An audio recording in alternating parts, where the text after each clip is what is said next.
O termo urbanismo difere da simples ação urbanizadora por parte do homem. Deraldo, que confusão é essa então? O que é urbanismo? O urbanismo é uma disciplina, né, que estuda os vários segmentos dentro da sociedade no sentido de planejamento, de como que nós podemos trabalhar esses assentamentos urbanos que ocorrem de forma muitas vezes aleatórias, né? A arquitetura urbanística no passado, ela era tida apenas para pessoas que queriam construir as suas mansões.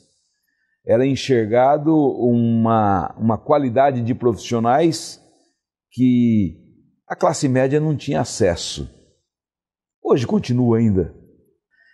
Na realidade, a questão do urbanismo, se formos falarmos pela história, né, há 2000 anos praticamente já existia todo um planejamento nesse sentido, né, e após a ampliação de Barcelona, no planejamento de Barcelona, houve também um exercício sobre essa questão do urbanismo em si, né, feito e realizado por um engenheiro arquiteto, né, que trabalhou essa parte de planejamento.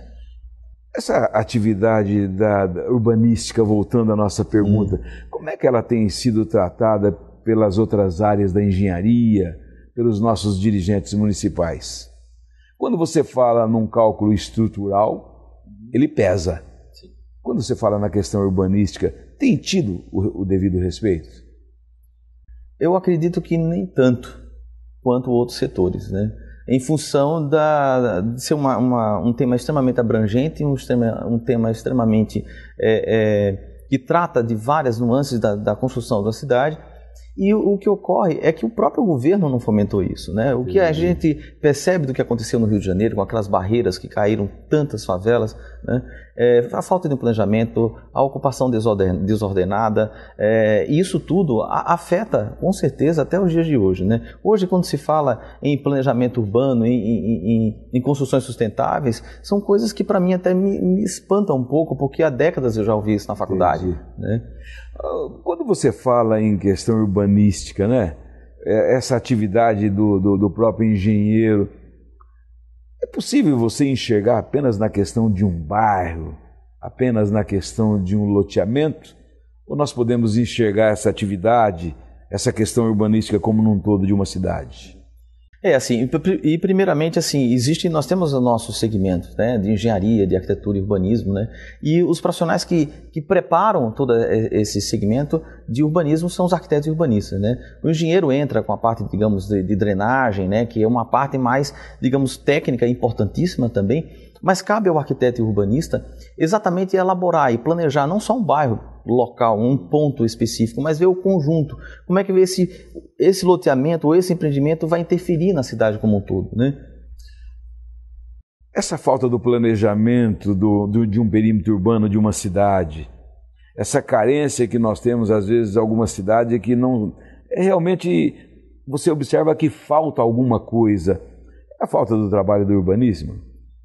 Com certeza, só que tem cidades que elas crescem de forma meio que espontânea, né? Cidades que foram surgindo há quase 50, 100 anos atrás, ou muito mais no nosso país, né? Um país de 500 anos. Essas cidades muitas vezes não tinham nenhum planejamento. Comparado com algumas cidades que nós encontramos no nosso próprio Mato Grosso, cidades que começaram de um planejamento, de um projeto piloto, como foi feito Brasília, né? Apesar dos erros e algumas falhas que existem em Brasília, né? Daquela cidade criada só para automóveis, mas ela se distingue muito disso. Então tem cidades que elas já se iniciaram de uma forma meio que planejada e outras não. Cabe aos profissionais de arquitetura e urbanismo fazer essa readequação, fazer essa adaptação às novas realidades, os novos meios de transporte que existem hoje em dia. Quando a gente coloca uma situação e a gente vê esse caos que existe aqui na capital do estado, Cuiabá, e volume de loteamento se proliferando, sem um código de postura atualizado, bairros sendo criados, bairros novos, com os mesmos vícios dos antigos, e aí já não se pode falar mais apenas numa cidade antiga, ou seja, tem que se evoluir. Não seria um crime de responsabilidade deixar as coisas acontecerem de uma maneira dessa natureza, em qualquer município brasileiro? Eu acredito que sim, né? E a questão é que eu acredito que existe também um esforço, também de todos os setores para que essas situações sejam amenizadas, né? É porque o ritmo que nós vivemos num país, principalmente um país com desenvolvimento imobiliário como é o nosso, não é tão simples assim. A necessidade de moradia, o déficit habitacional no país e no nosso estado também é igual a em outros lugares, e muitas vezes até empreendimentos clandestinos surgem também, né? Mas dentro desse loteamento clandestino, dentro desse crescimento, tudo se evolui nesse país, tudo se evolui no mundo. Nós temos aí hoje a informática que não deixa a gente mentir. Sim. Nós estamos querendo dizer com isso, é possível você governar, você administrar um município sem a presença incessante do arquiteto, do urbanístico? Eu acho difícil, porque se tratando de cidade, se tratando de planejamento, é importante essa classe de profissional estar inserida, com certeza, nessas discussões, assim como outras também são muito importantes. Quando você fala de projetos, é claro que eu estou lidando aqui com um arquiteto, né? Como é que sobrevive ainda hoje os projetos sem o trabalho do arquiteto? Hoje isso realmente ainda acontece, né? A informalidade, a construção informal, né? Nós estamos num mercado que falta mão de obra em todos os aspectos e isso continua acontecendo. Isso é um perigo muito grande para quem está investindo, às vezes desde uma casa simples a uma casa de grande porte, a um grande empreendimento. É preciso ter um mínimo de estudo para que você possa erguer paredes, que você possa planejar ruas e avenidas, né? Deraldo, esses projetos, quero tocar um pouco agora no teu trabalho, esses projetos arquitetônicos de uma loucura, reaproveitando a questão da água, totalmente como meio, fazendo de forma qualquer construção hoje ecologicamente equilibrada. Como é que tem sido aceito pela sociedade?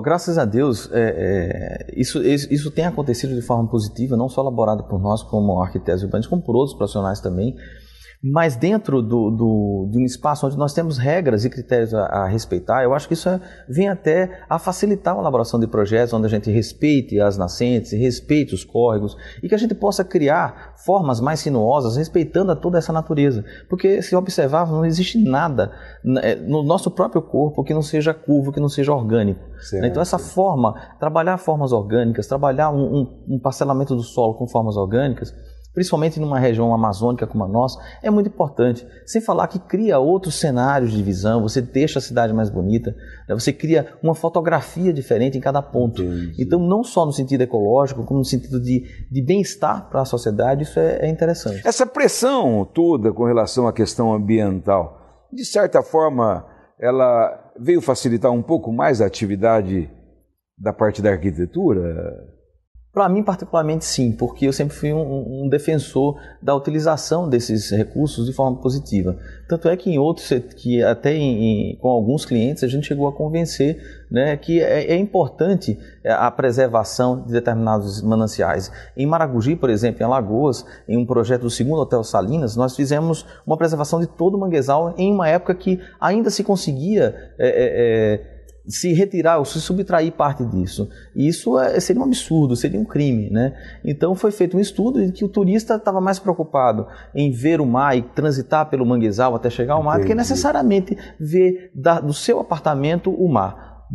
Estaria correto dizer para qualquer pessoa que se pretende fazer uma obra que antes dela mexer no seu terreno, deixar o arquiteto verificar a questão com relação às questões ecológicas? Com certeza, porque vai poder aproveitar até uma árvore que esteja jogada lá, que muita gente acha que é um empecilho, ela pode fazer parte daquela composição, daquela arquitetura, né?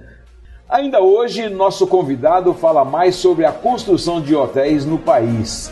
Fique com a gente, é só um instante. Voltamos já.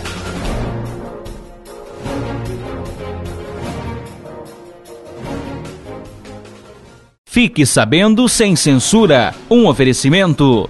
O que você precisa comunicar? Interessante para quem precisa saber.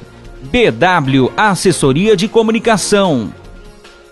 O objetivo do Plano Diretor é construir cidades com uma qualidade urbana para todos, evitando a formação de assentamentos irregulares e informais. Expressa no seu contexto variáveis como habitação, saneamento básico, transporte urbano, uso e ocupação do solo urbano, visando, sobretudo, a preservação da qualidade ambiental das cidades.